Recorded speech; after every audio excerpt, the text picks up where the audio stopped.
Summer India के सभी दर्शकों को मेरा नमस्कार। मैं हूं आपके साथ अनुज कुमार गोस्वामी। आज बात करेंगे कृष्ण जन्मभूमि मथुरा की। मथुरा जनपद के इस समय मैं वृंदावन में खड़ा हुआ हूं और ये वृंदावन जो आप पीछे गेट देख रहे हैं, ये जो रास्ता है, ये वृंदावन के गुरुकुल जो विश्वविद्यालय गुरुकुल है, वृंदावन गुरुकुल, उसका रास्ता है। सामने अगर पीछे की तरफ हम बात करेंगे तो उधर गुरुकुल आ जाएगा, उधर की तरफ गुरुकुल है। और जहाँ मैं इस समय मौजूद हूँ, जहाँ पे मैं खड़ा हुआ हूँ, ये गुरुकुल का गेट है। निकलता हुआ जा रहा था, तभी अचानक देखा कि यहाँ पर जो ये बिल्डिंग है, ये जर्जर बिल्डिंग है, ये बिल्कुल जर्जर बिल्डिंग है। और इन बिल्डिंगों की अगर बात कर लें तो ना जाने कितने वर्षों पुरानी है। अगर हम इधर दूसरी साइड बात कर लें तो इधर साइड भी बने हुए हैं, बिल्डिंग बनी हुई हैं और ये भी बुरी तरीके से जर्जर हो चुकी हैं। लेकिन मैंने देखा कि इन जर्जर भवन में भी लोग आज भी रह रहे हैं। तो आखिर क्या है कारण, क्यों लोग यहाँ पर रह रहे हैं? क्या इनके पास कोई अपना घर नहीं है? सवाल काफ़ी खड़े होते हैं और मैं केवल इन्हीं से जानूंगा। आना जरा इधर, मैं इनको बुला लेता हूं। और ये लोग यहाँ पर कुछ मैकेनिक गिरी का काम कर रहे हैं। मैं इनसे एक बार चर्चा करूंगा और बात करूंगा। क्या नाम है भैया आपका? मेरा नाम राजू सिंह। राजू सिंह, जो आप रह रहे हो, सबसे पहले इस एरिया का थोड़ा बताओ, क्या है इस एरिया का नाम? इसका नाम है गुरुकुल गेट राजपुर गांव। गुरुकुल गेट राजपुर गांव ये है और यहाँ पर आप रह रहे हो। और मैंने जो ये जर्जर भवन देखा, इसमें ये आप ही का है? नहीं, हाँ, अब इस समय तो हमारा ही, हम रह रहे हैं सर। अच्छा, नहीं, वैसे किसकी प्रॉपर्टी है? गुरुकुल की है, गुरुकुल की। ये गुरुकुल की प्रॉपर्टी है और जर्जर भवन है, आप इसमें रह रहे हो।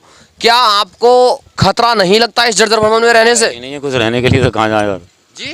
रहने के लिए कहीं जगह ही नहीं है, तो यहीं रहेंगे, कहाँ जाएंगे। क्या आपके पास कोई घर नहीं है? नहीं सर, हमारे पास क्या, पूरे गांव, इस मोहल्ला में किसी के पास नहीं है। इस पूरे मोहल्ले में किसी के पास कोई घर नहीं है। अब मैं आपको इसी के साथ ये भी बता दूं कि प्रधानमंत्री आवास योजना इस समय चल रही है और मैं आपसे भी जानूंगा, प्रधानमंत्री आवास योजना चल रही है, क्या आपको कभी कोई आवास वगैरह मुहैया नहीं हुआ? नहीं हुआ सर हमारे लिए। क्या आप लोग यहाँ के वोटर नहीं हैं? हैं वोटर सर, वोटर लेते हैं पर कोई व्यवस्था नहीं देते हैं। वोट देते हो, लेकिन किसी ने आज तक कोई व्यवस्था नहीं दी है। सवाल उठते हैं, अगर ये मकान बारिश में गिर जाए तब क्या होगा? गिरते हैं, गिर जाते हैं, बहुत से लोग दब भी जाते हैं, दब भी गए हैं। अभी अगले साल उसमें गए 2 जने पिछले वर्ष। ये यानी कि ये जो इधर है, यहाँ पे ये मकान गिरा भी था। हाँ, और इस गिरा था आगे का पूरा बरामदा। अच्छा, आगे का पूरा बरामदा गिरा था। कितने लोग गिरे थे? इसमें 2 जने थे, दब गए थे वो। 2 लोग दब गए थे। तो निकाला था उनको जी, उनको निकाला था बाहर। निकालने के बाद वो सही थे, ज़्यादा चोट नहीं थी, पीठ में, माथा वाथा में चोट आई थी बस। सॉरी, 2 लोग दब गए थे, बारिश हो जाने के कारण ये बरामदा गिर भी गया था। लेकिन यहाँ के जो ग्राम प्रधान होंगे या सभासद वगैरह होंगे, उन लोगों का कभी इधर ध्यान तक नहीं गया। क्या कभी किसी ने आपको आवास दिलाने का प्रयास नहीं किया? नहीं किया सर, हमको तो नहीं किया। नहीं किया, आवास दिलाने का प्रयास तक नहीं किया।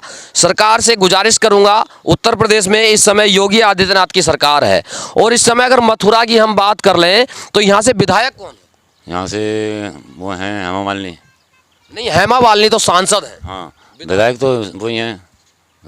यानी कि अगर हम इन लोगों की बात कर लें तो इतने सीधे और भले लोग हैं कि उन्हें अपने इस क्षेत्र के विधायक का भी नहीं पता है यहाँ की। जबकि सांसद की अगर हम बात कर ले तो यहाँ से सांसद हेमा मालिनी जी हैं। अच्छा, हेमा मालिनी जी कभी वोट लेने के बाद भी इधर आई हैं क्या? नहीं, कभी कभी आती हैं गौशाला वगैरह में। गौशाला वगैरह में आती हैं। क्षेत्र का कभी उन्होंने दौरा किया कि नहीं किया? नहीं किया इधर, हमने नहीं देखा कभी उनको। कभी नहीं देखा हेमा मालिनी जी को, कभी नहीं देखा इन लोगों ने। और वोट भी सरकार को दिया, वोट भी इन लोगों ने पार्टियों को दिए हैं। लेकिन किसी भी पार्टी ने अभी तक ये नहीं सोचा कि हम इन लोगों को आवास भी मुहैया करा दें। सरकार से केवल मेरा आग्रह तो यही होगा कि आप कहते हो गरीबी हटाओ, आप कहाँ गरीबी हटा रहे हो? किसको आप प्रधानमंत्री आवास दे रहे हो? आखिर पता तो चले। जबकि ये लोग ऐसे जर्जर भवनों में रहने के लिए मजबूर हैं। अचानक यदि ऐसे जर्जर भवन, उधर का थोड़ा जर्जर भवन दिखाएं, मैं कहूँगा कि उधर का जर्जर भवन आप दिखाएं।